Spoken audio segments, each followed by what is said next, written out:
পড়ছে আজকে সেই সোনার মুকুটগুলো পরানো হয়, সোনার মুকুটগুলো পরানো হয়। এনে দিলাম না।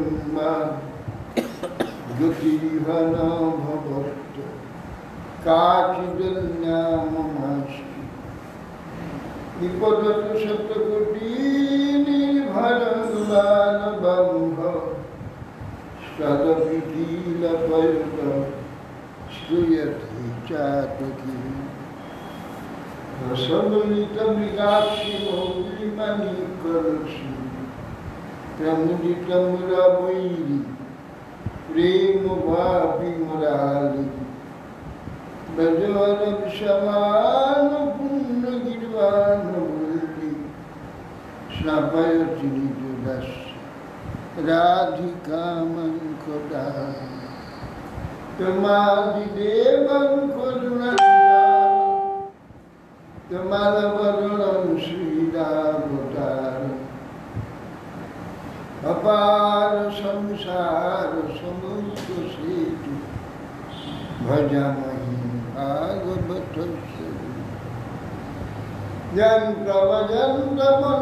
यन्त्रमनुपेतमपेत चित्तं दैवायन विरह कातर आजिहा उत्तेज तन्मयतया सर्वोभिने दुष्टं सर्वहृदयं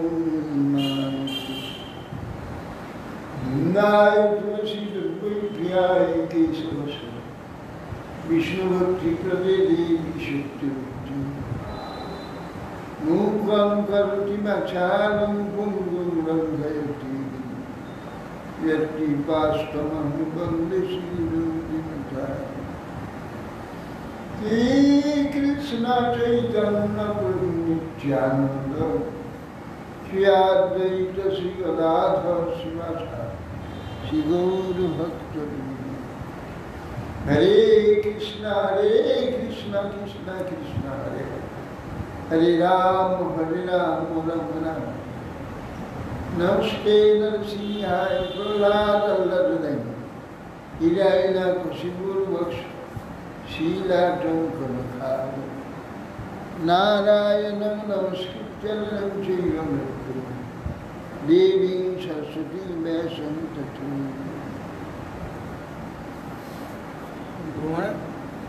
যে তুলসীর পাতা ভগবানের সেবা লাগলো না সেই তুলসী গাছের কি মঙ্গল হবে? গাছের আমার মঙ্গল স্থাপন জন্য এরা তো ভগবানের প্রিয়, ভগবত প্রিয়, কিন্তু ভগবত প্রিয় সে সবসময় ভগবান সেবা লাগু আর না লাগু সবসময় ভগবত প্রিয় আছে। সেটাই বলছি, সেবায় লাগবে না লাগলেও তার কিন্তু সে ভগবত প্রিয় আছে, কিন্তু ফল পাবে সে স্থাবর জন্মে। যদি ভগবত স্থাবর জন্ম ফিরিয়ে আনে সকল জন্য। আমিও হয়েছি তুলসী জন্ম, এগুলো এর সঙ্গে কোনো প্রাপ্তি কোনো সম্বন্ধ নেই। না, সে আমাদের লোকালয় প্রাপ্তি হবে যদি ভগবত সেবায় লাগে। লোকালয়ের যে বৃক্ষ সব তো কর্ম করা, ওই লোকে বৃক্ষ কর্ম করে হয়, এটাও কর্ম করে বৃক্ষ হয়। সেটাই বলছি। তা বৃক্ষ জন্যই এটা। যদি ভগবত সেবা লাগে উঠে যাবে, সেটা ভাগ্যে সকলের হতে হবে। সব তুলসী হাজার হাজার তুলসী জগতে হয়ে থাকে, রাস্তাঘাটেও নিজে হয়ে থাকে, মাঠে ঘাটে হয়ে থাকে, বনে জঙ্গলে হয়ে থাকে। কে তাকে নিয়ে ভগবানের সেবা দেখাচ্ছে? ভগবত আমাদের এই লোকালে যে গাছপালা সেটা তো সেয়ার জন্মে না, সব প্রারব্ধ। সব কর্মফলে জন্ম। তথাপি তো তুলসীর গাছ হওয়া তো একটা ভাগ্যের ব্যাপার আছে। আরে বাবা, গাই জন্ম হয়েছে, এ কত পূজ্য, ভগবানের কত প্রিয়।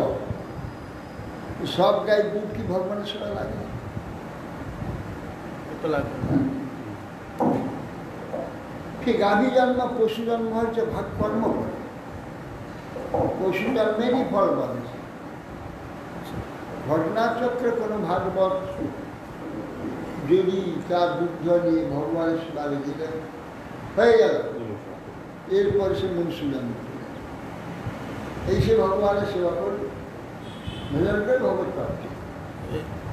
তাহলে পশুর যে সিরিয়াল, সিরিয়াল জন্মেতে জন্ম,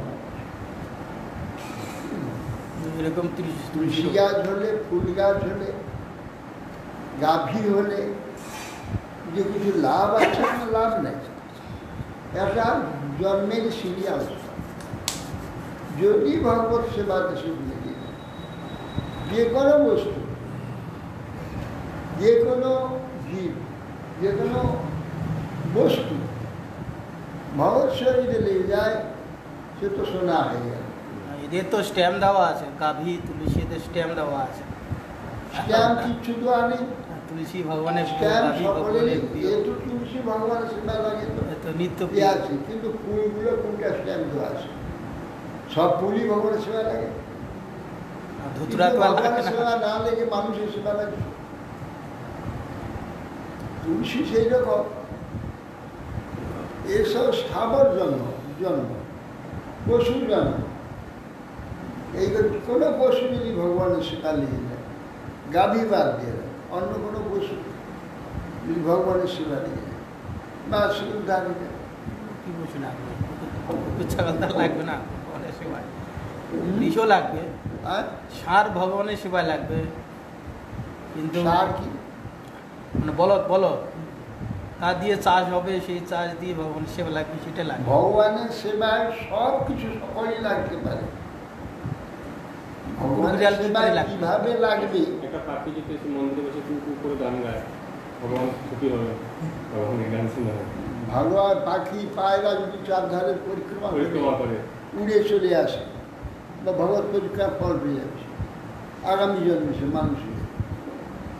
ওসব না, ইঁদুর দিয়ে মন্দিরে ঢুকে বাতি ঘি খেতে গিয়ে বাতি উস্কে গেল, তো প্রদীপ দানের ফল পেয়ে গেল।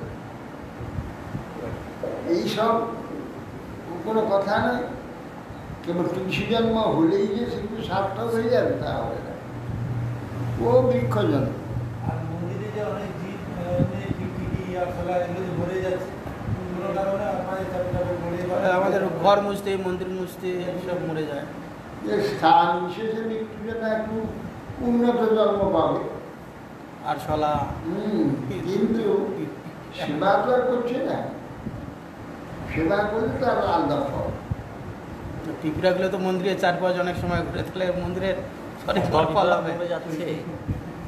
পিঁপড়াগুলো অনেক সময় ঘুরে না, ওরা খুঁজতে খুঁজতে ঘোরা হয়ে যাচ্ছে, এক ফল হয়ে যাচ্ছে।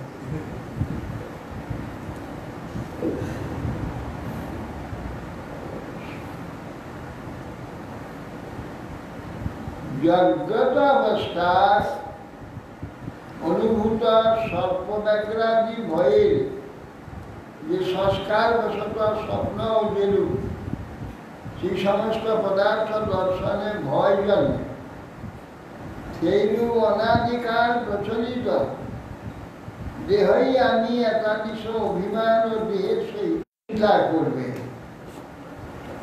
সুষুপ্তি অবস্থায় অভিমানের অভাব থাকে।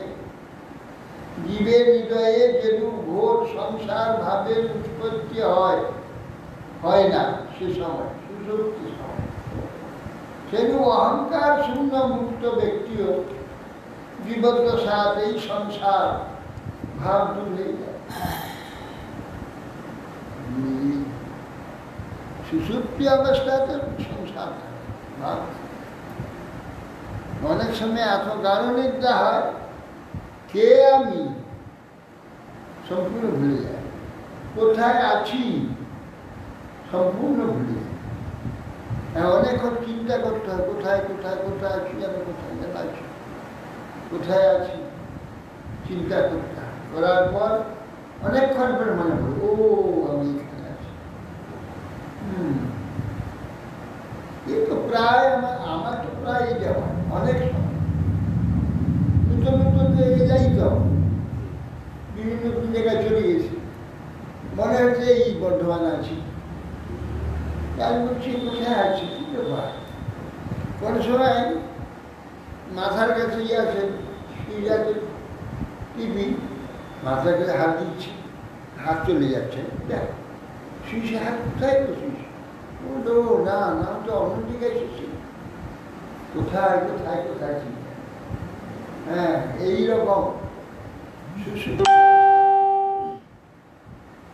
ঝগড়া হয়েছে, খুব অশান্তি হয়েছে, তারপর প্রসাদ পেয়ে ঘুমিয়েছে, সুষুপ্তি নিদ্রা হয়েছে, একবার শান্তি, কোনো শান্তি নাই, মানে কি শান্তি একবার। কিছুক্ষণ পরে চট করে কালকে ঝগড়ার কথা মাথায় সে আবার অশান্তি, মনটা ভরে এইসব আগুন। আত্মা তো সব কিছু বাইরে পরিবেশ বা শরীরের পরিবেশের ব্যাপার, সুষুপ্তি অবস্থার মতো সেগুলো এলে দিতে পারে, কিচ্ছু নেই, কোনো শান্তি। এইগুলো আমরা মাথার মধ্যে টেনে আনি, কার সঙ্গে বিবাদ হচ্ছে, কে আমাকে হিংসা করেছে, কে আমাকে লাগিয়ে আমার ওটা লাগিয়েছে, কে শত্রুতা করছে, এইসব উৎপাদটা নিজে নিজে ডেকে আনা হয় না। অতএব অহংকার শূন্য মুক্ত ব্যক্তিগণ জীবদ্দশা বেঁচে থাকতে মুক্ত থাকে, সর্বদা মুক্ত। অতএব পুত্র আদি পদার্থ সব কেবলমাত্র মানসিক রাগ দেশজনিত পূর্ণ পাপেরই নিমিত্ত হয়ে থাকে। পুত্র জন্ম হল, বলে গেল, অর্থ উপার্জন হচ্ছে না, চাকরি মিলছে না, কেন? এইগুলো তো সবই কর্ম। পুত্র জন্ম হচ্ছে না কেন? কারণ পুত্র কর্তব্য করে, এই জন্য পুত্র। কন্যা হলো না কেন? কন্যা কর্তব্য করে। কাজ পাচ্ছি না কেন? কাজ আমাকে দিয়েছিল, দায়িত্ব দিয়েছিল, কাজ আমি করিনি, দায়িত্ব অবহেলা করেছি, এখন কাজ খুঁজে পাবো কেন? দায়িত্ব যদি প্রাণান্তর যত্ন সহকারে দায়িত্ব পালন করতাম, কাজ আমার পিছনে পিছনে পিছনে পিছনে। তাহলে এখন যারা চাকরি পাচ্ছে না তারা সব দায়িত্বহীন ছিল, এই অবস্থা। কাজ করছে, চাকরি করছে, কে কাজ করছে? কাজ করতে গেলে সে কাল এসো, পরশু এসো, তখনই একটা সই করে দেবে, এক মিনিটের কাজ করে দেবে। পুত্রকন্যা যে হলো না, কি কর্তব্য না করার জন্য হলো, এইভাবে মানুষ স্ব কর্তব্য অবহেলা করে আগামী যে প্রাপ্তিগুলি তত বঞ্চিত হয়। মূল কারণ একবারে প্রত্যক্ষ এর একটু এক বিন্দু ভুল নেই এর মধ্যে। এক গৃহস্থের বাড়িতে একটা সাধু বাস করত। সাধু সেবা হচ্ছে, বাবা আপনি আমার ঘরে থাকুন, আপনার সেবা আমরা করবো, আপনার কোনো চিন্তা নেই, ঘর দিয়ে সে থাকবে, নিয়মিত তার সেবা করে। কিন্তু সে কি করে, সাধু বেশ কাজ মায়াবাদী আসবেন, মায়াবাদী সাধু কিচ্ছু ভজনাদি কিছু করে, বেদা খাচ্ছে, তারা উঠে উঠে বসে সে খাচ্ছে, তার মৃত্যু মরে যাওয়ার পরে সে তো ভগবানের ভজন করেনি, ওই লোকের বাড়িতে খান। ভগবানের ভজন করলে গৃহস্থের যা কিছু উপার্জন হবে 1/10 ধর্মের জন্য, যে ধর্মে সে জন্ম হয়েছে সেই ধর্মের অধিকার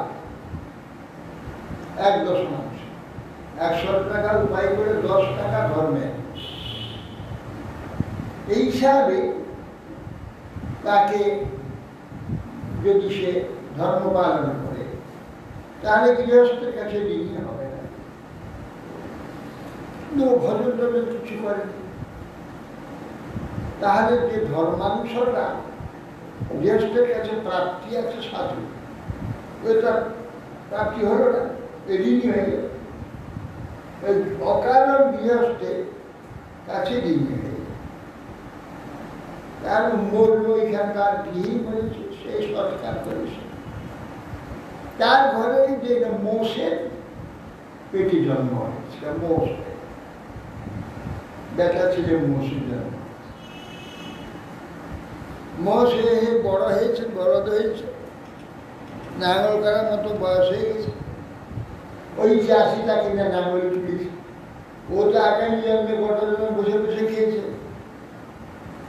অলস পুড়ে কাজ করবার ক্ষমতা নেই। ওকে যখন চুড়েছে নাঙলে, কিছুদিন যাচ্ছে, যাতে টানতে পারছে না, ঘাপ তো শুয়ে পড়ছে। আবার সেই চাষি লাঠি টেনে আচ্ছা করে পিটিচ্ছে, পিটানে ভাইবার উঠলো, যদি আবার একটু দিয়ে আবার শুয়ে পড়ে। ও দেখেন তো আগের জন্য তুমি কাজ করে স্বভাবটা পুড়ে কাজ করবে না।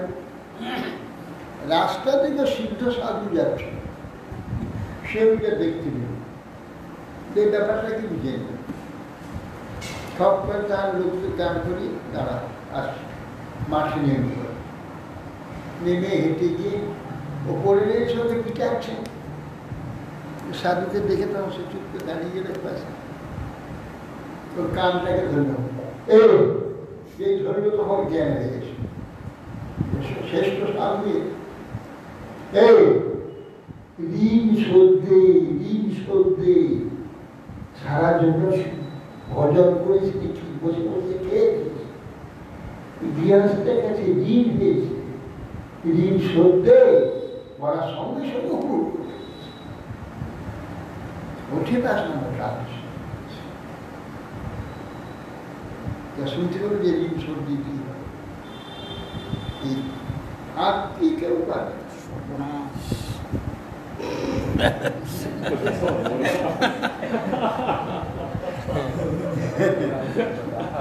ভাবটি কেউ পাবে না,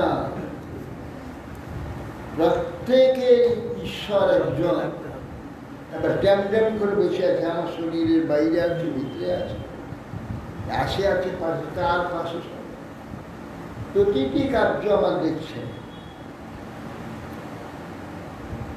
সেটি তুলাদণ্ডী বিচার, ওকে কেন এটা পায় না, ওটা পায় না, এটা হয় না, ওটা হয় না, ওটা হয়, সব কর্ম। হ্যাঁ, এজন্য স্ত্রী পেল না। কেন? স্ত্রী পেল, স্ত্রীটাকে ত্যাগ করে চলে গেল। কেন? সব কর্ম ভুল, আগামী জন্মে সে স্ত্রীকে ত্যাগ করে চলে গেছে। স্ত্রীটাকে ত্যাগ করে চলে গেছে। স্ত্রীকে কর্তব্য করেনি, এজন্য খুঁজে খুঁজে একটা নিয়েছে পাবে। কত বড় বড় লোক দেখা যাচ্ছে বেচিলা। কেন? আরে ভাগ্যে থাকলে বুঝিয়ে এসে ঢুকে দিয়ে অনাখরার বিয়ে মেয়ে ছেলে আমাদের প্রথম মুখ্যমন্ত্রী এবং ধন্বন্তরী ডাক্তার বিধানচন্দ্র রায় বেচিলা, মুখ্যমন্ত্রী হয়েছিলেন অজয় মুখার্জি বেচিলা। এইরকম কত যে বড় বড় লোক, বড় বড় শিক্ষিত, বড় বড় পদে বিবাহ। দেশ সেবা করবে বলে সংসার করেনি? না না না না, দেশ সেবা বলে তখন আজ বুড়া হয়নি, ভাগ্যে নেই, ভাগ্যে নেই। সে এত করবে এই জন্য বিয়ে করিনি, ওটা তার কল্পনা। ভাগ্যে থাকলে বিয়ে করতে বাবা বিয়ে করবে, বলো না বলে আঙ্গুল বড় কম। এইসব কল্পনা দেখে না। ভাগ্যে থাকলে না, অনেকে তো সাধুরা সংসার করে না, তারা চলে আসে। সাধু সে ভগবত ভজন করবার জন্য সেই রকম দেশ সেবা সেবা করি। দেশ সেবার জন্য বিবাহ না করবার প্রয়োজন। বিবাহ করে দেশ সেবা, বিবাহ অনেকেই আছে তারা ওটা ওটা ওটা কজ নয়। বিবাহ তার ভাগ্যে নেই। বিবাহ তার ভাগ্যে থাকলে কোথা থেকে আসবে আর কোথা থেকে সে মন হবে, তাকে বিয়ে করতেই হবে। প্রত্যেকটা কর্ম এখানে নিশ্চিতে অর্জন করা হয়, নিশ্চিতে অর্জন করে সেখানে এখানে বাঁচা হয়। অমনি যাবে না বাবা, সব ফল পেতে হবে। এবার এখন যা করছি আগে পেতে হবে, এসব ব্যবস্থা আছে।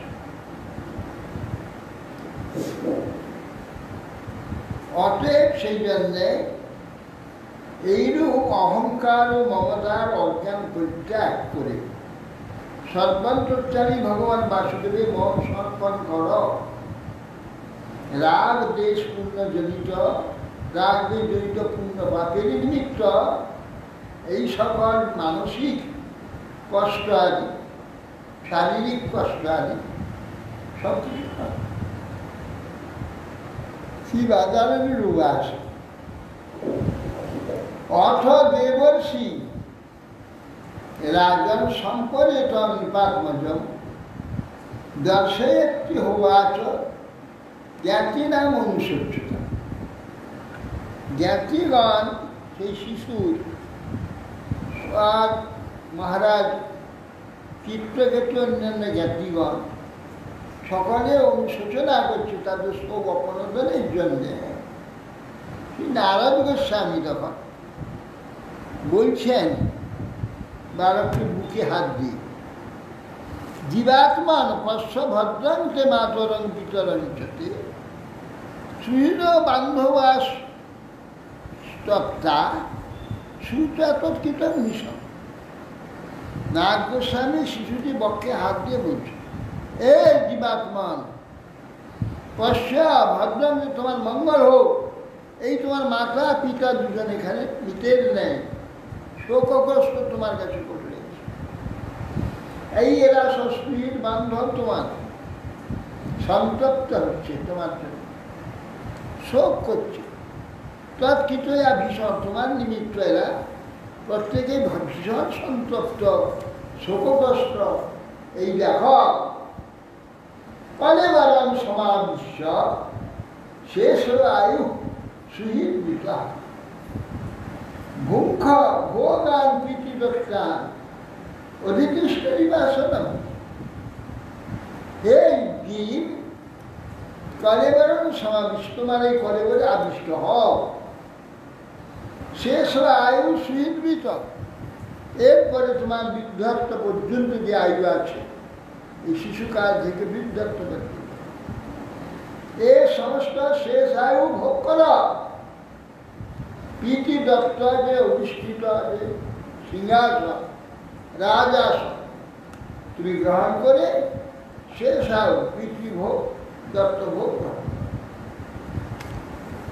তখন সেই শিশুটি বলছে, তখন জীবিত হয়ে গেছে, জীবন্ত হয়ে গেছে, তখন সেই শিশু বলছে জীববাচ কস্মিন জন্মানি অমি জন্মন্নমি মধ্যম ইতর মাতর ভবান কর্মভির্ভ্রম্যমাণস্য দেবতীর্যং নিজ নিশু।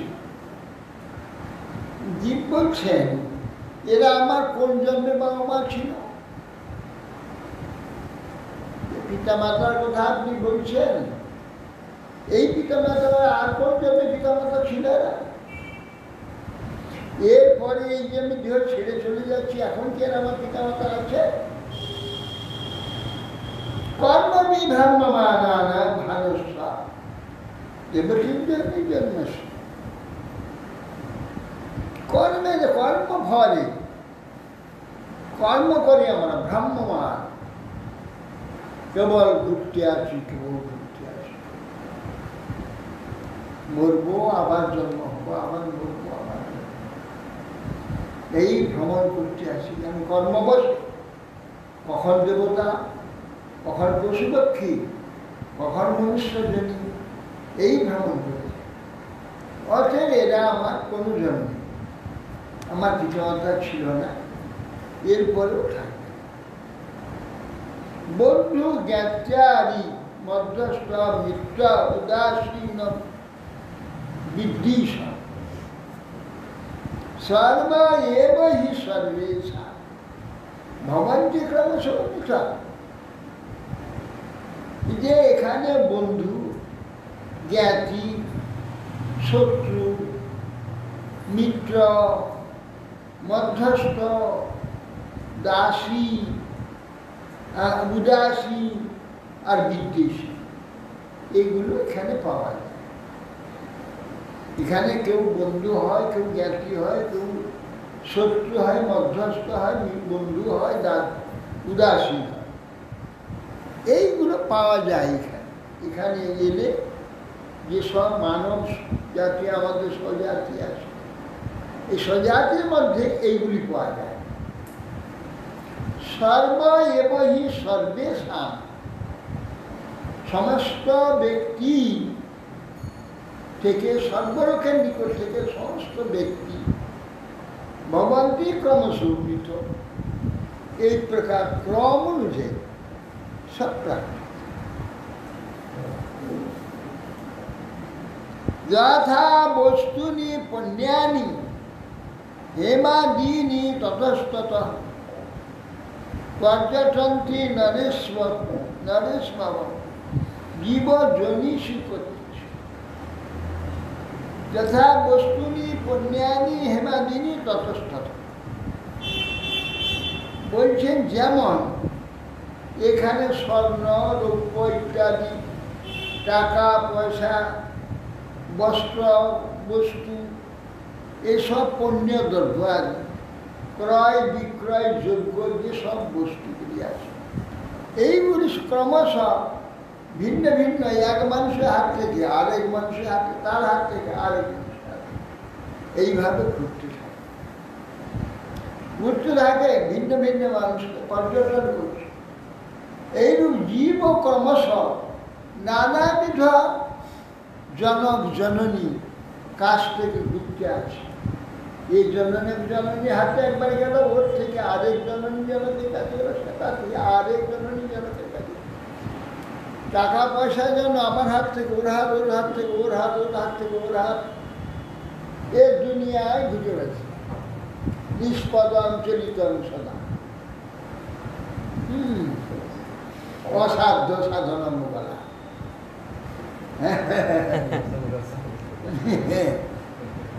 অসাধ্য সাধনম বলা, নিষ্পদম চলিতম সদা। বলছেন যে তার পা নাই, কিন্তু দিন রাত চলছে, দিন রাত চলছে। এই অর্থাৎ স্বর্ণাদি এই সমস্ত একের হাত থেকে অন্যের হাত, অন্যের হাত থেকে হাত, সেই বা পর্যন্তী নরেশু এবং জীবজনীষু, এই প্রকার মনুষ্য জীবগণ ওই এক মনুষ্যের নিকট থেকে আরেক মনুষ্য, আরেক মনুষ্য, বাস্তব সম্বন্ধ কেউ কারোর সঙ্গে আমাদের নাই। স্ত্রী, পুরুষ, পুত্র, কন্যা, মাতা, পিতা, স্বজন, বন্ধু, বাস্তব সম্বন্ধ কারোর সঙ্গে নাই। নিত্য স্বার্থস্থ সম্বন্ধ হি অনিত্য দৃশ্যতে নিষু যাবৎ যস্য হি সম্বন্ধ মমত্ব তাবদেব হি। জন্মান্তরের কথা তো দূরের, এই জন্মেই নিত্যস্ব অর্থস্ব সম্বন্ধ হানি হি অনিত্য দৃশ্যতে নিষু। এখানের সম্বন্ধগুলো যে অনিত্য আমরা প্রত্যক্ষ প্রতিদিন দেখছি। আজের একটা আছে, কালকে দেখাচ্ছে ওর কাছ থেকে অন্য কিছু, তার আছে, এটা নিত্য দেখা যাচ্ছে, অনিত্য। আমার আজ বাক্স ভর্তি হয়ে টাকাটা রয়েছে, মিস্ত্রিরা কাজ করছে, সন্ধ্যা হইলে বাক্স খালি করে তারা টাকা দিচ্ছে। এ নিত্য তো দেখা যাচ্ছে। নিত্যস্ব অর্থস্ব সম্বন্ধ হি অনিত্য দৃশ্যতে দৃশ্য। সমস্ত মনুষ্যের মধ্যে নিত্যই দেখা যাচ্ছে, এখানে সব অনিত্য। সম্বন্ধ বেশিক্ষণ থাকে না। যাবৎ যস্য হি সম্বন্ধ, যতদিন তার কাছে আছে, মমত্বম তাবধি, ততদিন তার মমতা না থাকে। আমাদের পূর্বাশ্রমে একটা লোক ছিল, তার কাছে টাকা পাওয়া যাবে, টাকা তার বাক্সে আছে, ঘরে আছে, জানাই আছে টাকা আছে, দাদা আমার টাকাটা দেবো, যা টাকাটা দেন না। ও ভাই আজকে একটু অসুবিধা আছে ভাই, তুমি কাল সকালে, কাল সকালে, ওহো তোমার টাকাটা একটু অসুবিধা হয়ে গেছে, পরশু দিন এসো। সে এই করে 4-5 দিন ঘুরাবে, তারপরে টাকাটা সে দেখছি যতক্ষণ তার কাছে টাকা হচ্ছে তো ওই দিয়ে দিয়ে তো চলে যাবে, অনেক হয়ে যাবে। সে টাকাটাকে কিছুতে এই কাজ থেকে অন্যের হাতে তুলে দিতে চাচ্ছে, এইরকম লোক আছে, মোহগ্রস্ত। তার পাওনা টাকা দেবে না, কদিন ঘুরিয়ে ঘুরতে। অতএব সেই জন্যে এগুলো নিত্য, এদের সঙ্গে সম্বন্ধ হ্যাঁ, নিত্যস্ব অর্থস্ব সম্বন্ধ অনিত্য দৃশ্য, অনিত্য সব প্রত্যেকটি বস্তু। এবং যদি গত জীব স্বনিত্য নিরহংকৃত যাবৎ যত্র গোলভেদ তাবৎ সত্ত্বহিত পিতাদির সহিত সম্বন্ধযুক্ত হলে জীব নিত্য, যেহেতু দেহাদি জন্ম হয়ে যায়, জীবের জন্ম শিকার জন্য, জীব জন্ম হয় না, দেহরা জন্ম হয়। আর জীব নিরহংকৃত, তার কোনো অহংকার নেই। জীব আত্মাতে কোনো অহং নেই। কেন অহং নেই? দেহে তো অহং হয় কেন না, একটা দেহ সে পেয়েছে, সে দেহেতে এখানের এই জগতের একটা পরিচয় আছে, সে দেহেতে পুরুষত্ব স্ত্রীত্ব অবস্থা আছে, সে দেহেতে সুন্দর অসুন্দর্য, উচ্চকুল জাত, নিচকুল মধ্যকুল জাত অভিমান, এইগুলি সব জুটে গিয়ে তার এক অহং অভিমান সৃষ্টি। কিন্তু জীব চেতনে তো সেটা নেই, জাতি ব্যক্তি এ সমস্ত চেতনে। এখানে জাতি ব্যক্তি আছে, এখানে জাতি ব্যক্তি সব জাতি ব্যক্তি বিভাগীয় জাতি নিঃস্বরে বিদ্যা থেকে আত্মা চেতনেতে জাতি ব্যক্তি আদি নেই, সেখানে অভিমান এই দেহ ধারণ করে অভিমান হচ্ছে। কিন্তু এবং জনিগত জীব নয়, জীব হচ্ছে আত্মার কথা বলছে এখানে। জীবে তো অহংকার আছে, আত্মা জনিগত হলেই আত্মা জীবত্ব প্রাপ্ত হয়, সেই আত্মা নিরহঙ্কৃত। তার অহংকার করার মতো জাতি ব্যক্তিত্ব তার মধ্যে নেই। যে এই ব্যক্তি, তার এই সম্বন্ধ, এইটা পিতামাতা, এইটা জাতি ব্যক্তি ইত্যাদি জাতিগোত্র এসব নেই। আত্মা সচেতন, তার এই প্রকার এই বুদ্ধি বিদ্যা কোনো রকম তার পদবী কিচ্ছু নেই। তার সর্ববিদ্যা, সর্ববুদ্ধি, সর্বদেশ, সর্বদাতে সমাজ। এই জন্য সে নিরহঙ্কৃত। আত্মা সবসময় নিরাহঙ্কৃত। যাবৎ যত্র পড়বে তাবৎ সত্য মিতস্ব। আবার সেখানে যাবৎ যতদিন কর্ম বসে যাবৎকাল পর্যন্ত পিতার সঙ্গে সম্বন্ধযুক্ত হবে, তাবৎকাল পর্যন্ত সেই পুত্রের সম্বন্ধ বর্তমান থাকবে। মরণের পরে পিতা পুত্র সম্বন্ধ সব বিলুপ্ত হয়ে যাবে। তার জন্য শোক করা নিরর্থক। যার জায়গায় এটা বহু কষ্টে আর অপুত্রকে একটু সন্তান হয়েছিল। তার প্রাণ তুল্য সন্তান ছিল, সন্তানটা মরে গেছে। তাকে নিয়ে সে তখন বয়স হয়ে গেছিল, সে বয়সকালে ছেলে হয়েছে, শেষ বয়স। সেটা মরে গেছে, শ্মশানে পোড়াতে নিয়েছে। ও বাবা, আস্তে ধরবে, ওখানে ব্যথা ছিল, দেখো বাবাকে আসো, যত্ন করে ধরো, জোর করে ধরো না, এইসব বলছে। কিরকম মরে গেছে, ছেলেও পুজাবে, তাকে চিতায় তুলবে। কেউ বলছি এত উঁচু হয়েছে কাঠটা, এটা টিপে দাও, গায়ে লাগবে, টিপে দাও, এটা সমান বড়, এখানে ভালো করে একটা বিছিয়ে দাও, দেখ নরম কাঁথা একটা বিছিয়ে দিচ্ছি, এর বিষয় গায়ে লাগবে, ছেলে কষ্ট হবে। এইরকম করছে মৃত ছেলেটা। বলছে যে এই প্রকার নিরহাতেটা যে ছেলে এসব নিত্য অব্যয়ত সুখ সর্বাশ্রয়ী আত্মমায়া গুণৈশ্বর্য আত্মানব শ্রুতি।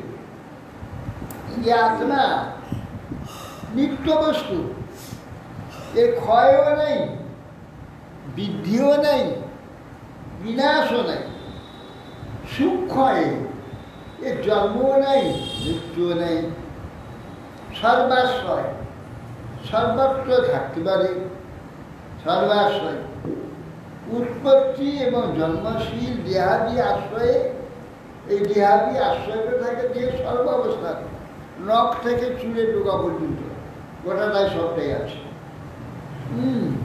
চুলে একটা মাছি বিস্কুটে জানতে পারছি যে মাছি একটা বসে। অতএব সর্বাশ্রয়, উৎপত্তি দেহাদি স্বয়ং দেহাদি নহে, শতপ্রকাশ স্বরূপ, সমর্থবান প্রভু হয়ে নিজ যে ভগবান মায়া গুণে আপনাকে নানা রূপে সৃষ্টি করেছে। ভগবান নিজেই তার মায়া গুণে মানে মিথ্যা ছলনা অভিনয় করতে গিয়ে সেই ভগবানই অনন্ত জীবরূপ ধারণ করেছে। অনন্ত জীবরূপে নিজেকে সৃষ্টি করেছে। না হি অশাস্তি প্রিয় কষ্ট, না প্রিয় স পরোপিবা, এক সর্বধিয়াং দোষটা কর্তৃনাম গুণদোষ। সেই যে ভগবান, তিনি এক বস্তু, তিনি তার অংশকে খণ্ড খণ্ড সত্তায় পরিণত করে দিয়েছে। তার চিৎ গুণ দিয়ে তাকে আলাদা একটা সত্তা সৃষ্টি করেছে। তার মধ্যেই আছে, তিনি তার পরিচালক সব কিছু। ওইটা শ্লোকটাতে পিতায় পুত্ররূপে জন্মগ্রহণ করে কি জানি না, মনে পড়ছে আপন্ন যায় তো পুত্র কি একটা আসে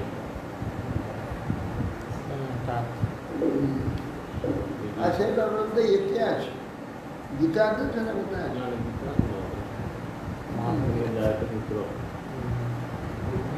এরকম এটা কি একটা আসে। নহি অস্যাস্তি প্রিয় কষ্টি না প্রিয় সপরো বিবাহ এক সর্বধিয়াং দোষটা কঠিনাং গুণদোষ। যে নহি অস্যাস্তি প্রিয় কষ্টি, ওই জীব আত্মার কেউ প্রিয় নাই, কেউ অপ্রিয় নেই, কেউ নিজের নাই, কেউ পর নাই। এক সর্বধিয়াং দোষটা, এই পরমাত্মার কথা বলছি। এই পরমাত্মার তার প্রিয় কেউ নেই, অপ্রিয় কেউ নেই, স্ব কেউ নেই, পর কেউ নেই, একা তিনি সর্ববুদ্ধি দশটা। যত অনন্ত জীব হয়েছে প্রত্যেকের বুদ্ধি দেখছেন। কর্তৃনাম গুণদোষ, কর্মীগণের গুণ কি হচ্ছে, দোষ হচ্ছে, গুণ হচ্ছে, সব দেখছে। আবার এক একটি ব্যক্তির মধ্যে এক একটি হয়ে তিনি আছেন, আত্মা পরমাত্মার। প্রত্যেকটি প্রতি মিনিটে মিনিটে কি করছে, মিনিটে মিনিটে কি চিন্তা করছে, সব সব লেখা হয়ে যাচ্ছে। যে ভগবানের জীব হয়েছে, তুমি জীব, এটা সে অহং বিজপ্ত পিতা ওইভাবে জীব হয়েছে না কিভাবে জীবটা কিরকম হয়ে গেছে? ভগবান তিনি পিতা যেমন যেমন সমস্ত তার মধ্যে তার শক্তি আছে। এই শক্তিটা কি শক্তি? ভগবানের শক্তিকে তিনি ইচ্ছা করে তিন ভাগ করে দিয়েছেন। তিন ভাগ করে দিয়ে তার মধ্যে কার্য অনুযায়ী তটস্থা জীবকে ওই রস, দ্বাদশটা রস তার মধ্যে দিয়ে তাকে আলাদা একটা সত্তা দিয়ে দিয়েছে। নিজেই তাকে সত্তা দিয়েছে, আর নিজের মধ্যেই আছে তার সত্তাগুলো রক্ষক আবার নিজেই। তিনি আবার সত্তাগুলোকে তিনি রক্ষা করেছেন। হ্যাঁ, দিয়ে তিনি নিজেই হয়েছেন। যেমন আত্মা পুত্র, পিতা পুত্র দুজন, আত্মবই যায় তো পুত্র, আত্মবই যায়, তিনি নিজেই পুত্র রূপে হয়েছেন। কিরকম না, তার বীজটা গর্ভে গিয়ে পুত্র হয়েছে, নিজের শরীর থেকে বীজটা গিয়েছে। সেটা যেমন জড় জিনিসটা, জড় ব্যাপার বলে সেটা তার শরীর থেকে গেলে সেটা আলাদা হয়ে যাচ্ছে। আমার নখটা কাটলে, চুলটা কাটলে আলাদা হয়ে যাচ্ছে। তার দুঃখ কষ্টগুলো আমার লাগছে, আমি কিছু বুঝছি না, সেটা জড় বলে। চেতনে ঠিক এরকম না। ভগবান পূর্ণ চৈতন্য, আমরা তার অনুচেতন জীব, তিনি জীব হয়েছে। আমাদের সঙ্গে সংশ্লেষ, আমাদের শরীরের সঙ্গে নখ চুলের সম্বন্ধ, ভগবানের সঙ্গে জীবাত্মার এইরকম সম্বন্ধ না। ভগবানের সঙ্গে আমি জীবাত্মার সঙ্গে অঙ্গাঙ্গি একাত্ম সম্বন্ধ, কেবল বিলাসের জন্য আলাদা হয়েছে, তার মধ্যেই আছে। অদ্ভুত একটা সত্তা শব্দটা এখানে কিছু লিখে বলছে না, আর সত্তা বলতে কাকে বোঝায়? যে সত্তা, সত- শরীরটাকে বলা আছে না কাকে? সত্তা একটা অংশ, সত্তা মানে কি? একটা অস্তিত্বকে সত্তা। অস্তিত্ব তিনি একলা, আলাদা একটা অস্তিত্ব করি, সেইটা সত্তা হয়। আমি মনুষ্য আলাদা সত্তা তৈরি, আমি একটা ছেলে জন্ম দিলাম, আলাদা সত্তা হয়। মেয়ে জন্ম দিলাম, আলাদা সত্তা, একটা জড়। এইরকম ঠিক ভগবান যে তার অংশ থেকে যে জীবাত্মা অনন্ত, এইরকম নয়, এটা আরো ঘনিষ্ঠ। এটা তো জড়, আলাদা হয়ে গেল, এই পুত্র আলাদা হয়ে গেল, কন্যা আলাদা হয়ে গেল, কিন্তু তিনিই হলেন, তার শরীর থেকে হলেন। কিন্তু ভগবান থেকে যখন অনন্ত জীবাত্মা আমরা হলাম, আমরা এইরকম আলাদা হই, তার সঙ্গে সর্বদা যুক্ত হয়ে গেছি, যুক্ত হয়ে আছে, আলাদা রেখে।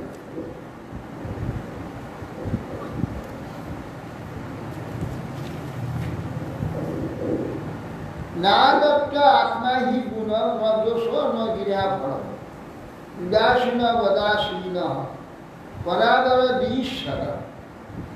বলছে আত্মার সুখও নেই, দুঃখ নেই, কর্মফলজনিত রাজ্যাদি কিছু গ্রহণ করে না, কারণ ও কার্যের দ্রষ্টা তিনি, এবং দেহাদি পারতন্ত্র শূন্য। দেহ থাকার জন্য আমরা পরতন্ত্র হয়েছি।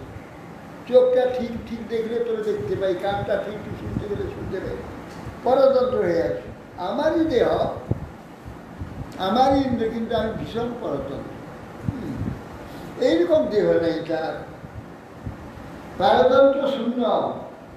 তিনি উদাসীনের ন্যায় এই শরীরে অবস্থান করেন। আমার ও আপনার এতাদৃশ ভাব না থাকা, শোক করা কর্তব্য।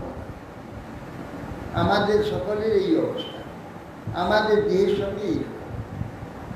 শিব আজানের আছে ইত্যু দিব্যগত জীব জ্ঞাত স্তস্য চেতনা বিস্মিতা মুচু শোক চিত্ত আত্মা স্নেহ শৃঙ্খলা। দেখুন ছেলেটা এত কিছু বলবে,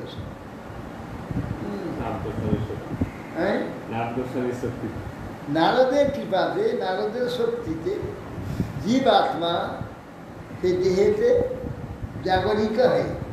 এ সমস্ত কথা বললো যে আপনাদের আমার আত্মা সুখ দুঃখ অথবা জন্ম কর্মফল জনিত রাজ্যাদি গ্রহণ এসব কিছু করে না, কারণ কার্যের দ্রষ্টা এবং দেহাদি পারতন্ত্র সুন্দর।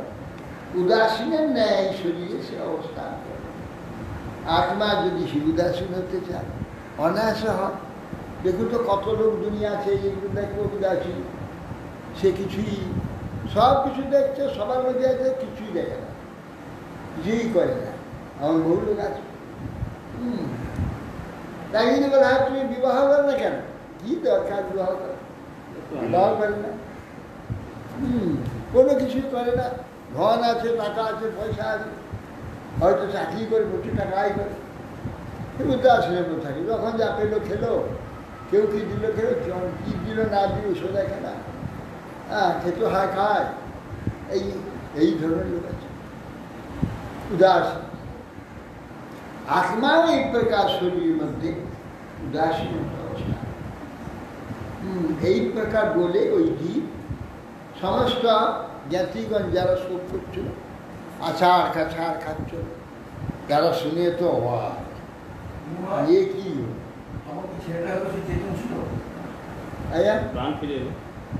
ছেলেটা আবার জেগে গেল, এবার প্রাণ এসে এদিকে একবার জীবনকে কথা বলে, বাচ্চার সাথে কথা বলে না, কিন্তু ওই ছেলে কথা বলছে, একবার জীবন্ত মানে সব কথা বলছে, নাচ গোস্বামী কৃপা, তার সব কথা বলে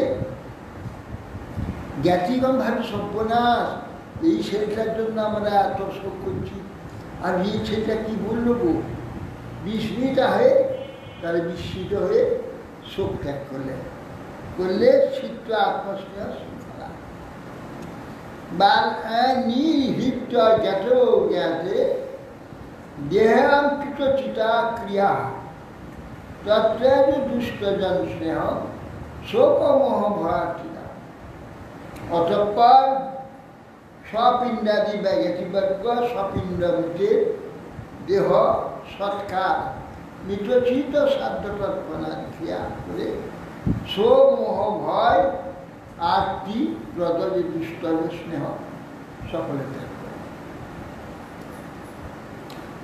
বালঘ্ন পীড়িতাস্তত্র বালহত্যা হতপ্রভা বালহত্যা ব্রতম চেরু ব্রাহ্মণৈ নিরূপিত। যমুনায়াং মহারাজ স্মরন্ত দ্বিজভাস। সেই মহারাজের যে রানী কীটদ্যুতি যে শপথনীগণ, সেই যে স্ত্রীগণ যারা মেরেছিল সেটাই, তারা বাল হত্যাজনিত তারা সকলে পীড়িত ছিল, অর্থাৎ লজ্জিত পীড়িত আছে। বাল হত্যা হতপ্রভ হয়েছে। তারা বাল হত্যা ব্রত তারা ব্রাহ্মণরা যা বিধান দিলেন সেই রকম তারা যমুনাতে গিয়ে বাল হত্যা যে সব প্রাচিত্য সব সেখানে করলেন এবং তর্পণাদি পিতৃতর্পণাদি এই সব যমুনাতে গিয়ে বলে মহারাজ স্মরন্ত দ্বিজভাস ব্রাহ্মণগণের নির্দেশ অনুযায়ী যেভাবে শিশু হত্যাজনিত যে পাপের প্রায়শ্চিত্ত বিধান করে। সায়ুত্থম প্রতিবুদ্ধাত্মা চিত্রকেতু দ্বিজোক্তিভি গৃহান্দ কুপনিষ্ক্রান্ত সরপঙ্কাদীপ দ্বীপ। যখন এটা হয়ে গেল, মহারাজ চিত্রকেতু তিনি তখন অঙ্গিরা এবং নারদ গোস্বামীর উপদেশে তিনি যেন জাগরিত হলেন। এখন ঘুমিয়েছিলেন এতদিন, মহানিদ্রা থেকে যেন তিনি উত্থিত হলেন, জাগরিত হয়ে গৃহান্ধকূপ নিষ্ক্রান্ত, গৃহরূপ অন্ধকূপ থেকে নিষ্ক্রান্ত হলেন।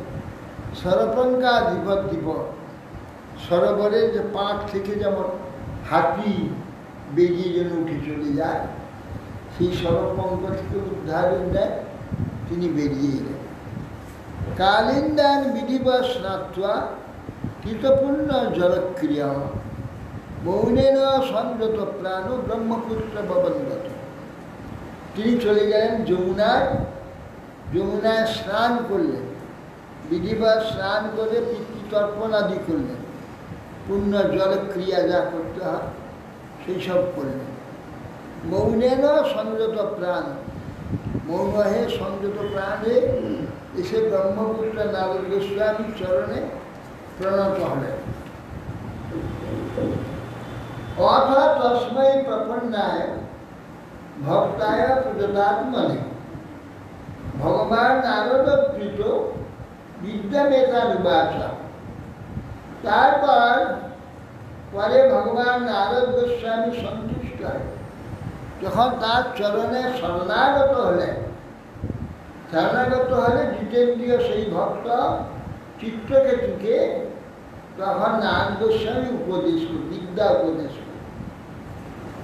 ওম নমস্তুভ্যং ভগবতে বাসুদেবায় ধীমহি প্রদ্যুম্নায় অনিরুদ্ধায় মনস নমঃ সংকর্ষণায় নমো বিজ্ঞানমাত্রায় পরমানন্দমূর্তয়ে আত্মা রামায় শান্তায় নিবৃত্ত দ্বৈত দৃষ্টায়। এই মন্ত্র চতুর্গুহাত্মক বাসুদেব সংকর্ষণ মন্ত্র, চতুর্গুহাত্মক মন্ত্র। ওম নমস্তুভ্যং ভগবতে বাসুদেবায়। আমি বাসুদেব যে ভগবান, আপনাকে আমি নমস্কার করছি এবং ধ্যান করছি। আর কি রূপে? প্রদ্যুম্নায় অনিরুদ্ধায় সংকর্ষণ। আরও এই তিন রূপে আপনাকে বাসুদেব, প্রদ্যুম্ন, সংকর্ষণ, অনিরুদ্ধ, এই চতুর্গুহ রূপে আপনাকে আমি ধ্যান করছি।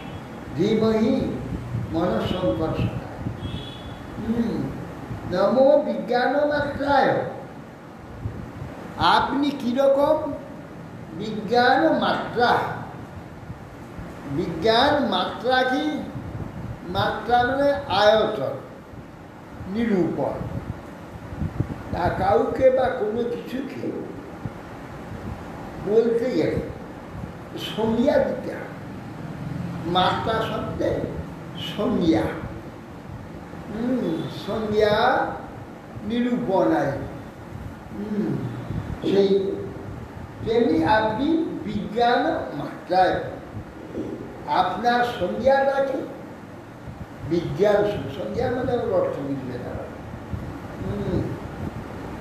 সংজ্ঞা ডেফিনেশন, তার মানে আরো ওটাকে বাংলা করলে কি করা যাবে? সংজ্ঞা সূচনা বলা অনেক না না, সংজ্ঞা আলাদা সূচনা ডেফিনেশন বলে আর কি। ডেফিনেশন মানে সংজ্ঞা। সংজ্ঞা হচ্ছে এক চিহ্ন, চিহ্ন চিহ্ন চিহ্ন আর কি, যাকে যেমন আমরা মাত্রা দিত না ঔষধে, লাল ঔষধ কিনতে যেতাম, একটা ডাক্তার কাগজকে ভাঁজ করে এদিকে কাঁচিকে কেটে তারপর সে লম্বা করে চিট দিয়ে মারিয়ে দিত। সে এক একটা মাত্রা, একে আমরা মাত্রা বলতাম। মাত্রা কি? এক একটা পরিমাণ, পরিমাণ চিহ্ন।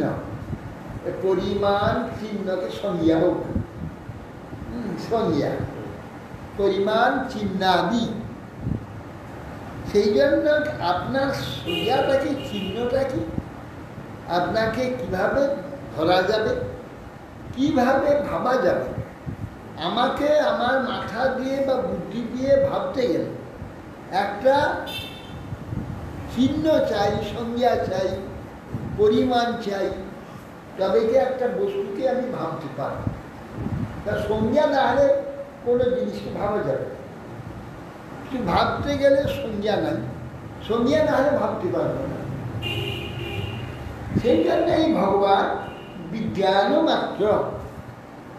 তার সংজ্ঞাটা কি, তার পরিচয়টা কি, কিভাবে তাকে ভাববো, তিনি বিজ্ঞান স্বরূপ।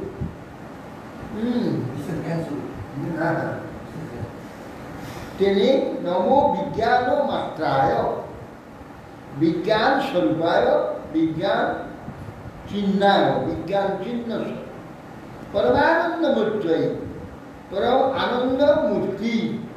যেন আনন্দটা আকার নিয়েছে, মূর্ত, মূর্ত শব্দ অর্থ আকার, আকারকে মূর্ত বলে। পরমানন্দ মূর্তই, পরমানন্দ যেন মূর্তি ধারণ করেছে। আত্মা রামায় শান্তায়, আত্মা রামায় বা নিজে নিজে এমন আনন্দ স্বরূপ, সে আনন্দে নিজেই আনন্দিত হয়ে বেরিয়েছে। সেই জন্য শান্ত মূর্তি। কি শান্ত কেন না? বলছেন কৃষ্ণ ভক্ত নিষ্কাম, অতএব শান্ত। শান্তের সংজ্ঞাটা কি? নিষ্কাম, নিষ্কাম। যদি শান্ত হতে চায়, শান্তি পেতে চায়, নিষ্কাম।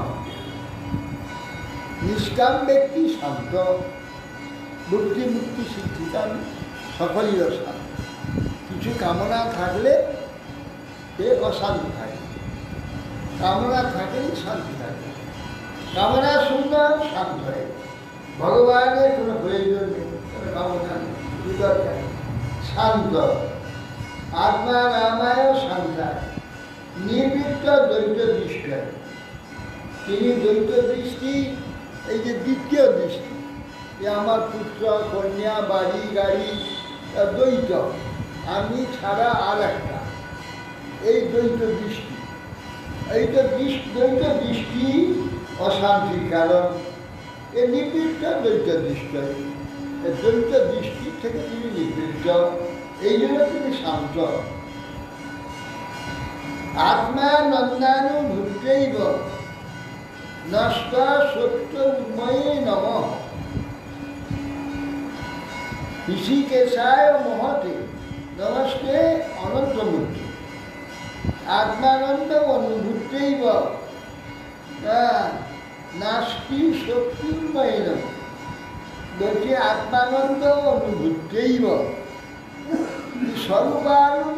সর্বানুভূত আনন্দের অনুভূতির দ্বারা মায়াজনিত নাস্তি শক্তি উন্ময়ে মায়া শক্তি যে উর্বি ঢেউ নানা রকম তরঙ্গ হচ্ছে সুখ দুঃখ রাগ দেশ অনেক কিছু মায়া শক্তির নাম এগুলো নাই নাস্তি আপনাকে নাই আনন্দ অনুভূতেইব কেবল আনন্দের অনুভূতি স্বরূপ ঋষিকেশায় মহতে ঋষিকেশায় সমস্ত ইন্দ্রিয়ের অধিষ্ঠাত্রী দেবতায় আমাদের যে ইন্দ্রিয়গুলো আছে তার অধিষ্ঠাত্রী দেবতা হচ্ছেন যে ইন্দ্রিয় যে অনুভবগুলো আমরা বুঝতে পারছি দেখাটা জানতে পারছি শোনাটা বুঝতে পারছি অনুভব হচ্ছে এসব তার দ্বারাই হচ্ছে সেই পরমাত্মার দ্বারা এমন যে মহতে নমস্তে অনন্তমূর্তি এমন যে অনন্তমূর্তি আপনাকে নমস্কার।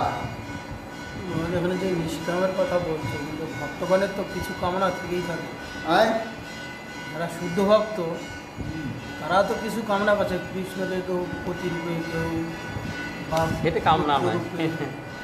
কি কামনা আছে তারা তো চাচ্ছে যে কৃষ্ণ কারো পুত্র হবে সেবাটা কি কামনা নয় কাম কাকে বলে কম ধাতু থেকে কাম কাম শব্দ আত্মেন্দ্রিয় প্রীতি ইচ্ছা তাতে বলি কাম কৃষ্ণেন্দ্রিয় প্রীতি ইচ্ছা ধরে প্রেম নয় তা কাম নয় কাম নয় এটা প্রেম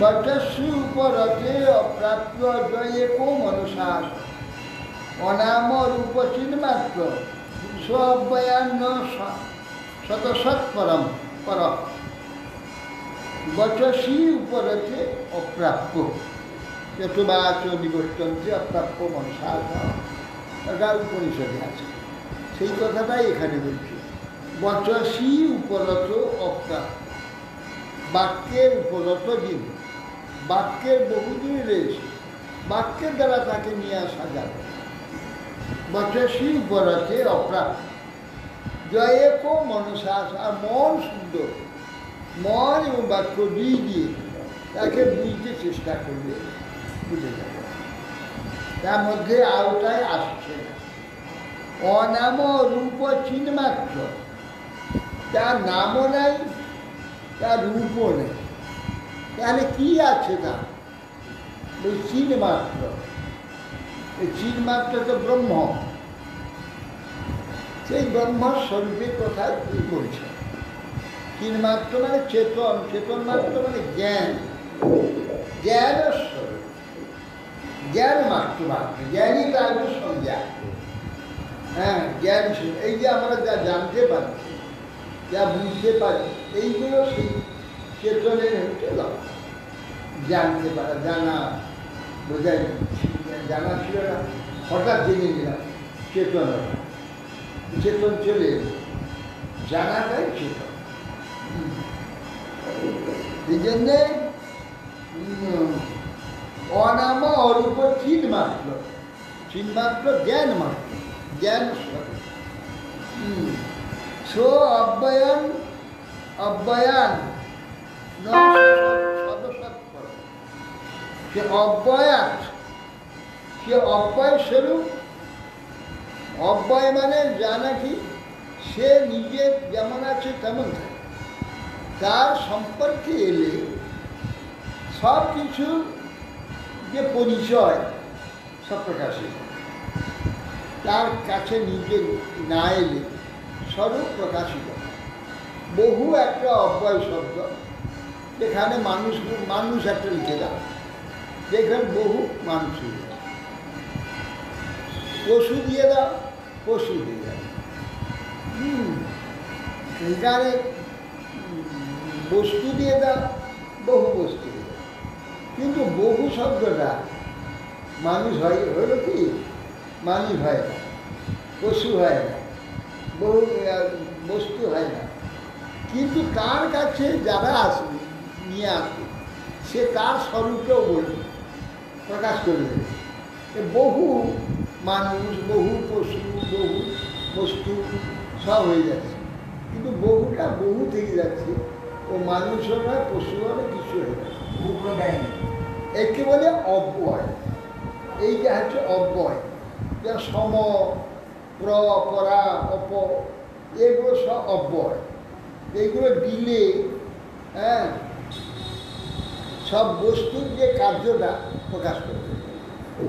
অব্যয় করে কি বস্তুর সংজ্ঞা, নাম, কার্য সব প্রকাশ করে দিচ্ছে, সে কিন্তু বস্তু হয়ে যাচ্ছে। এইরকম হচ্ছে চেতন। চেতনটা কীরকম? অব্যয়। তার কাছে যা কিছু আসবে তাদের স্বরূপ, সংজ্ঞা, কার্য, পরিচয় সব প্রকাশ করবে, কিন্তু তিনি কিন্তু সেইগুলোর সঙ্গে যুক্ত হবেন না, তিনি আলাদা থেকে যাবেন। এর অব্যয়। বসু বটসু পন্থপ্রাপ্ত এক মনসা সব অনাম অপচিন্মাতুষ অব্যয়ান না সৎ অসৎ পরম। এখানে যে সৎ অসৎ যা আছে তার উপরে তিনি থাকেন। সৎও তাকে স্পর্শ করে না, অসৎ তাকে স্পর্শ করে। অসৎটার মধ্যে নাই, কি করে তিনি সৎ হবেন? সৎ নয়, অসৎ। যস্মিন ইদম যতশ্চেদম তিষ্ঠত্য অপ্যেতি জায়তে নির্ময়েষু এবং নির্জাতি তস্মৈতে ব্রহ্মণে নমো। যতশ্চেদম বলছেন যস্মিন ইদম, যেমন যেমন মৃন্ময়, মাটির ঘটাটি যেমন মাটিতেই তৈরি করা হয়, মাটিতেই রাখা হয়। মাটিতেই রেখার উপাদান, কারণ যা কিছু সবই অবশ্য মাটির কাছে তো হবে, ধ্বংস হইলে মাটিতে বিলীন হয়ে যায়। কার্য কারণাত্ম যে বিশ্ব তোমার থেকে উৎপন্ন হচ্ছে, তোমাকেই অবস্থান করছে, আর ধ্বংস হয় তোমাকেই বিলীন হচ্ছে। সেই সব যে ব্রহ্মস্বরূপ আপন যে এমন যে আপনাকেই নমস্কার। হরে কৃষ্ণ। চিত্তকে তো সব করছে।